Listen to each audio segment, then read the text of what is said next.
السلام عليكم يا مثقفين، اهلا بيكم في بق ثقافه. حلقه جديده النهارده عن دماغ المراهق. مخ المراهق مش عقل مصغر، مخ المراهق نسخه تحت الانشاء. هو مش بيختار انه يكون عصبي او متقلب او نايم طول الوقت، وبيحب ياخد الريسك، وده لانه ببساطه الاسلاك لسه ما توصلتش صح في دماغه. تعالوا ندخل جوه دماغه ونعرف ايه اللي بيحصل بالظبط جوه المعمل ده. في جزء في الجبهه اسمه القشره الاماميه او المدير الغائب. فايدتها ايه دي بقى؟ هي دي اللي بتخلينا نفكر ونخطط ونفلتر وناخد قراراتنا في وقتها المناسب. في المراهق بقى الحته دي لسه ما اكتملتش عنده، تقريبا بتكتمل في العشرينات. يعني ابنك بيحاول يتحكم في نفسه بس لسه ما معهوش الادوات، والتاثير ده في الواقع انه بيتصرف قبل ما يفكر، وممكن يتحدى السلطه او يضحك في عز الجد او يرد بانفعال ويندم بعد كده. لو انفعلت عليه ايه اللي ممكن يحصل؟ انت بتغذي اللوزه اللي هي المشاعر في دماغه، لكن مش بتعلم القشره الدماغيه اللي هي الجزء المنطقي في دماغه. طب والحل؟ بدل ما اعنفه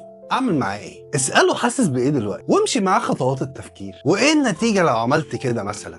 وده بيشغل عنده جزء التفكير اللي لسه بيبني نفسه. اللوزه الدماغيه اللي هو القائد العاطفي بتعمل ايه بقى؟ هي مركز الانذار والعاطفه والخوف. انما في المراهق بتكون شغاله بقوه وبتستقبل المعلومات قبل اي منطقه تانية. اول رد فعله بيكون دايما عاطفي جدا، وبعدين لو حصلت مساحه امان يبدا المخ يحلل. ازاي بقى اتعامل انا كأب لو هو انفعل عليا؟ ما تردش ابدا بنفس الطريقه، قول له واضح انك متضايق، يا ريت نكمل كلامنا لما تبقى تهدى. وده بيسيب مساحه للبريفرونتال كورتكس انه يشغل دماغه. المكافأة والدوبامين ليه بيحبوا الخطر؟ المراهق بيكون عنده مستقبلات دوبامين اكتر من البالغين. يعني ايه؟ بيركز اكتر على المكافأة وبيتجاهل المخاطر، بيدور على الجديد والمثير حتى لو في خطر. لو حاول يعمل حاجة مؤذية او مجنونة اوعى تقول له هتضيع مستقبلك، هو مش شايف المستقبل اصلا. قول له ان المخ بيخليك تشوف المكسب، بس تعال نفكر في الثمن. واستخدم امثلة واقعية من ناس هو بيحبهم وبيعرفوا. الساعة البيولوجية، النوم متأخر والصحيان بدري. في سن المراهقة هرمون النوم الميلاتونين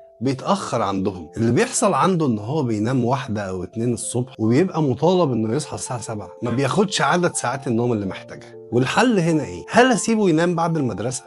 لكن مش اكتر من ساعة. ولو نام اهيأ له الجو، اخليه جو هادي وصحي، وبالليل ساعده يهدي النور ويقلل الصوت اللي حواليه. لو ما نامش كويس ايه اللي هيحصل؟ هيبقى عصبي ومشتت وحزين وقراراته غبية. ازاي تتعامل مع المراهق؟ لو رفض طلبك بانفعال اوعى ترد عليه بصيغه الامر، اساله وقول له ايه اللي مضايقك، في حاجه مش واضحه. اعرض عليه اختيارات بدل ما تعرض عليه اوامر. تحب نخلص دي قبل دي؟ لو بدا يعزل نفسه اوعى تدخل عليه بالعافيه، ابعت له رساله صوتيه تخليه يتحفز، او اقترح عليه خروجه فيها حاجه هو بيحبها. ولو حسيت انه مكتئب او مضغوط خليك سامعه من غير ما تحكم. شجعه يكتب مذكرات. دماغ المراهق مش ضدك، دماغه محتاجاك جدا، بس مش بالصوت العالي ولكن بالحب. ممكن بالتفاهم كل حاجة تتحل، وهو محتاجك تكون الدليل بتاعه في وسط الزحمة مش الحكم في وسط المحكمة. ساعده يفهم نفسه علشان يثق فيك لما يحتاجك، وساعتها مش بس هتبقى أب أو أم، هتكون شريك في بناء إنسان جديد بيحصل له أكبر تحول في حياته. وبما إنك معانا دلوقتي فأنا بطلب منك تعمل اشتراك وتفعل الجرس، وكمان لو تعمل لايك للفيديو لو عجبك. يعني كل ده علشان نقدر نوصل الرحلة دي لأكبر عدد من الناس وتبقى جزء من عيلتنا المثقفة اللي بنسعى فيها دايما للأفضل. كان معاكم محمد زكريا من بق ثقافة. سلام عليكم.